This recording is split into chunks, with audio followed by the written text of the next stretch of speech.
This is the second part of Chapter 11, Right Mindfulness, which is taken from the book The Heart of the Buddha's Teachings by Thich Nhat Hanh. Yesterday we left off saying, you might like to keep these 3 books by your bedside and take them with you when you travel, referring to the discourse on the 4 establishments of mindfulness, the discourse on the full awareness of breathing, and the discourse on knowing the better way to live alone. We'll continue. The 4 establishments of mindfulness are the foundation of our dwelling place. Without them, our house is abandoned. No one is sweeping, dusting, or tidying up. Our body becomes unkempt, our feelings full of suffering, and our mind a heap of afflictions. When we are truly home, our body, mind, and feelings will be a place of refuge for ourselves and others. The first establishment is mindfulness of the body, in the body. Many people hate their bodies. They feel their body is an obstacle, and they want to mistreat it. When Sister Gina, a nun at Plum Village, teaches yoga, she always begins by saying, let us be aware of our bodies. Breathing in, I know I am standing here in my body.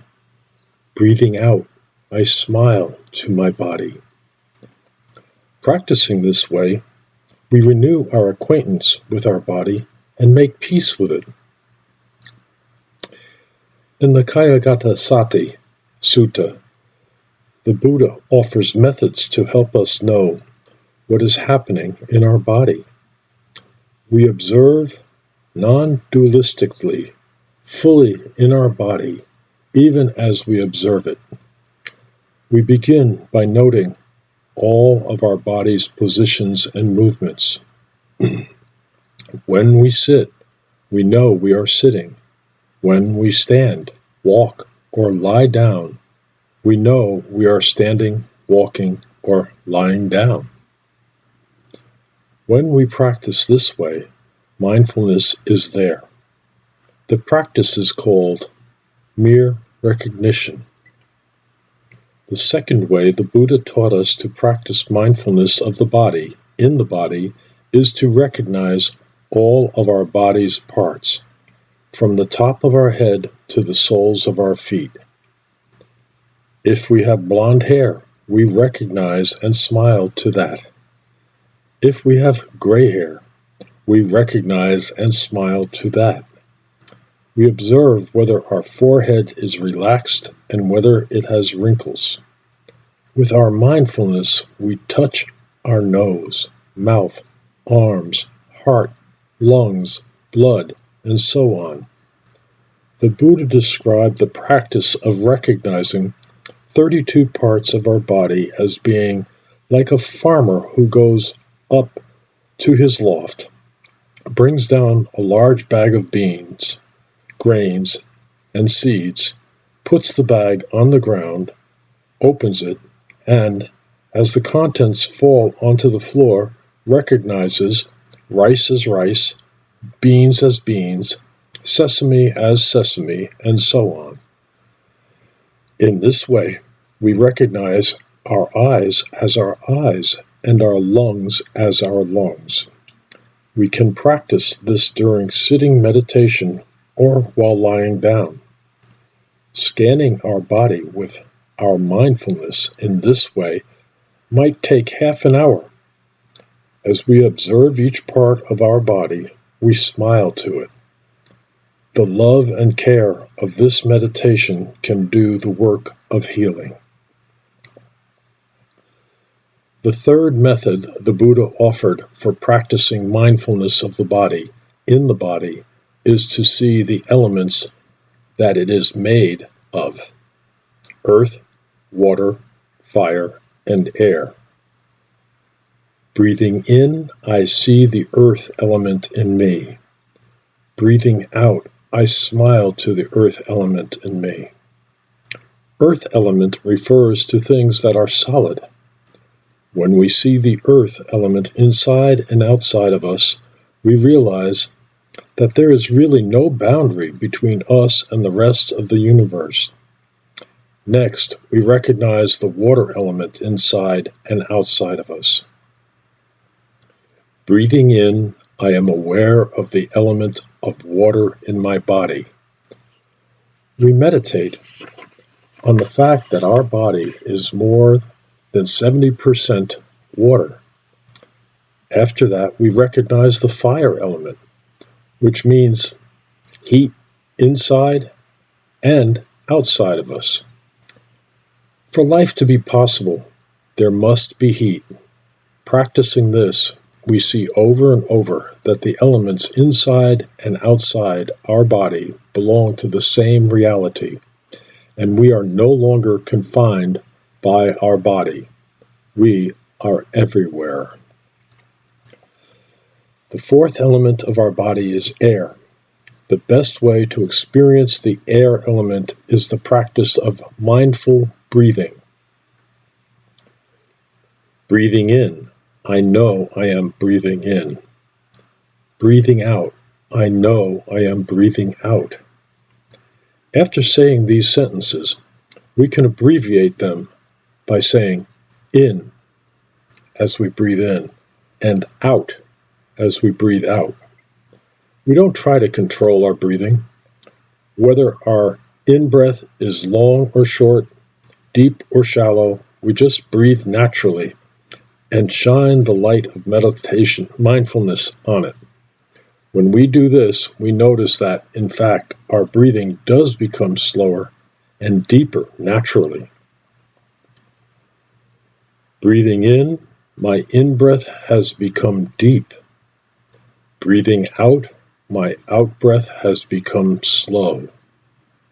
Now we can practice deep, slow. We don't have to make an effort. It just becomes deeper and slower by itself, and we recognize that. Later on, you will notice that you have become calmer and more at ease. Breathing in, I feel calm. Breathing out, I feel at ease. I am not struggling anymore. Calm, ease. And then, breathing in, I smile. Breathing out, I release all my worries and anxieties. Smile. Release. Now, we are able to smile to ourselves and release all our worries. There are more than 300 muscles in our face, and when we know how to breathe in and smile, these muscles can relax. This is mouth yoga.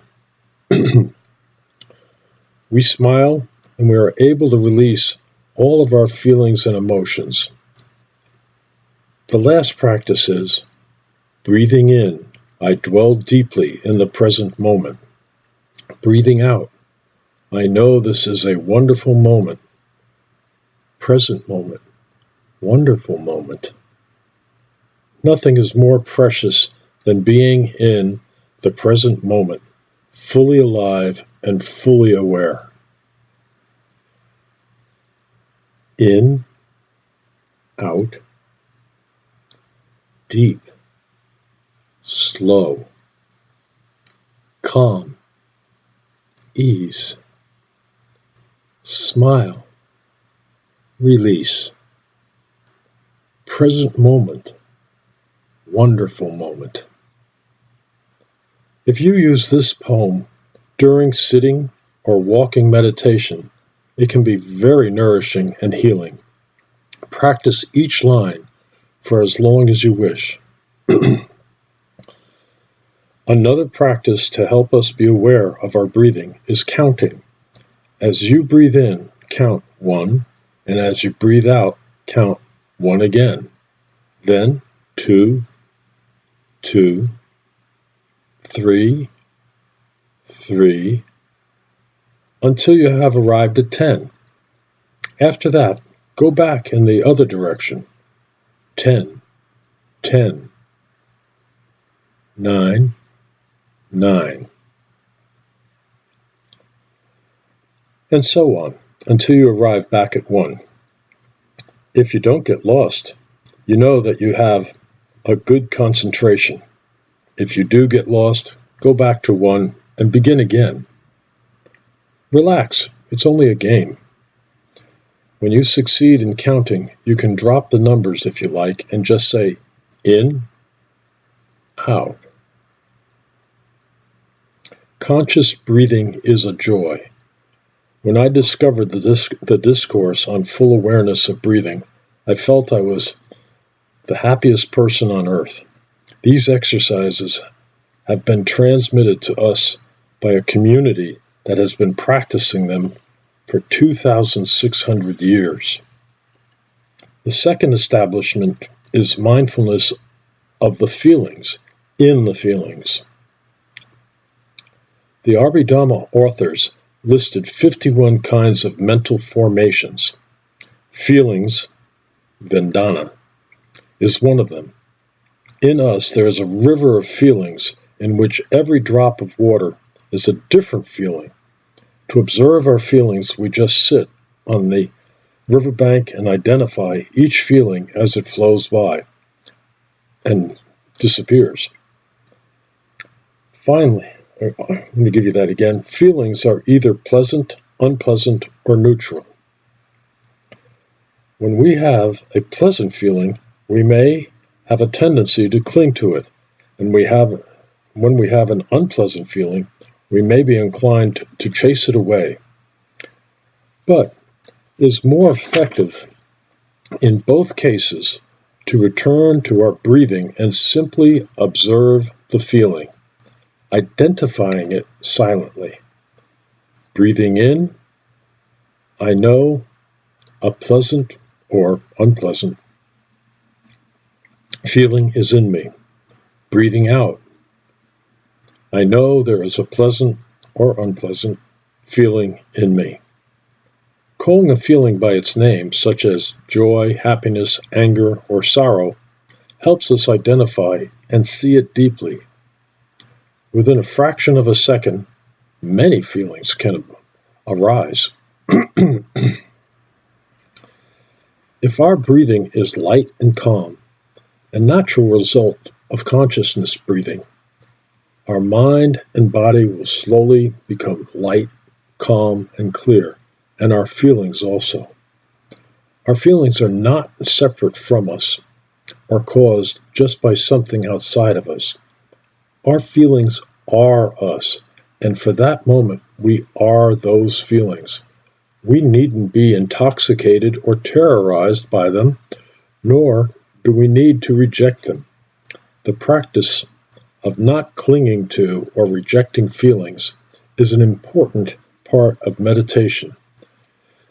If we face our feelings with care, affection, and nonviolence, we can transform them into a kind of energy that is healthy and nourishing.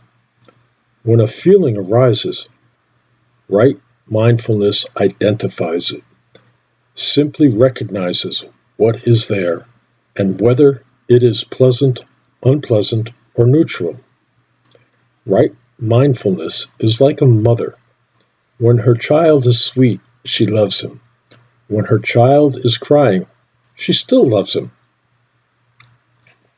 Everything that takes place in our body and our mind needs to be looked after equally. We don't fight. We say hello to our feeling so we can get to know each other better. Then, the next time that feeling arises, we will be able to greet it even more calmly. We can embrace all of our feelings, even difficult ones like anger. Anger is a fire burning inside us, filling our whole being with smoke. When we are angry, we need to calm ourselves. Breathing in, I calm my anger. Breathing out, I take care of my anger. As soon as a mother takes her crying baby into her arms, the baby already feels some relief. When we embrace our anger with right mindfulness, we suffer less right away. We all have difficult emotions, but if we allow them to dominate us, we will become depleted. Emotions become strong when we do not know how to look after them. When our feelings are stronger than our mindfulness, we suffer. But if we practice conscious breathing day after day, mindfulness will become a habit. Don't wait to begin to practice until you are overwhelmed by a feeling. It may be too late. The third establishment is mindfulness of the mind, chitta, in the mind. To be aware of the mind is to be aware of the mental formations, chitta samskara. Formations, samskara, is a technical term in Buddhism. Anything that is formed, anything that is made of something else is a formation. A flower is a formation. Our anger is a formation, a mental formation. Some mental formations are present all the time and are called universal. Contact, attention, feeling, perception, and volition are examples. Some arise only under particular circumstances. Zeal, determination, mindfulness, concentration, and wisdom. Some are uplifting and help us transform our suffering. Wholesome or beneficial mental formations. And others are heavy and imprison us in our suffering. Unwholesome or unbeneficial mental formations. There are mental formations that are sometimes wholesome and sometimes unwholesome, such as sleepiness, regret, initial thinking, and developing thought. When our body and mind need rest, sleep is wholesome. But if we sleep all the time, it can be unwholesome. If we hurt someone and regret it, that regret is wholesome. But if our regret leads to a guilt complex, that colors whatever we do in the future. That regret can be called unwholesome. When our thinking helps us see clearly, it is beneficial.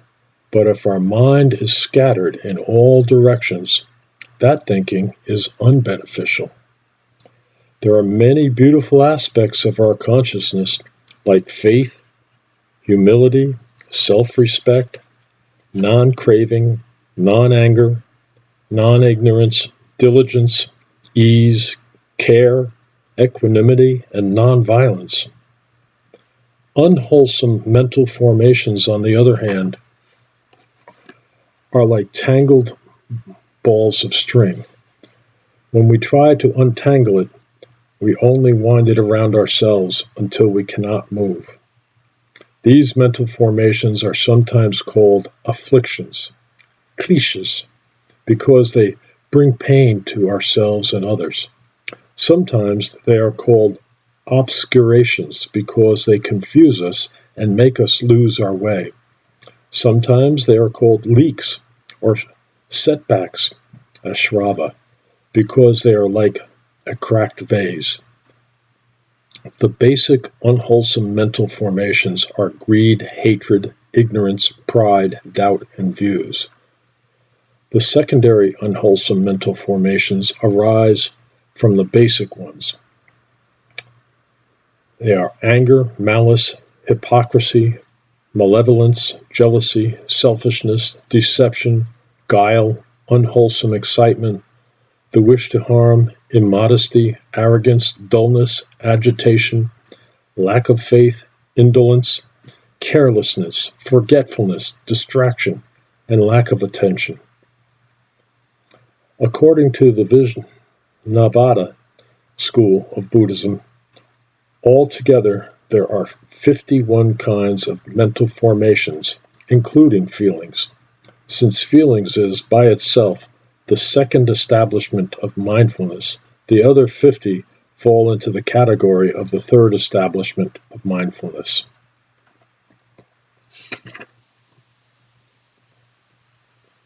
Every time a mental formation arises, we can practice mere recognition. When we are agitated, we just say, "I am agitated," and mindfulness is already there.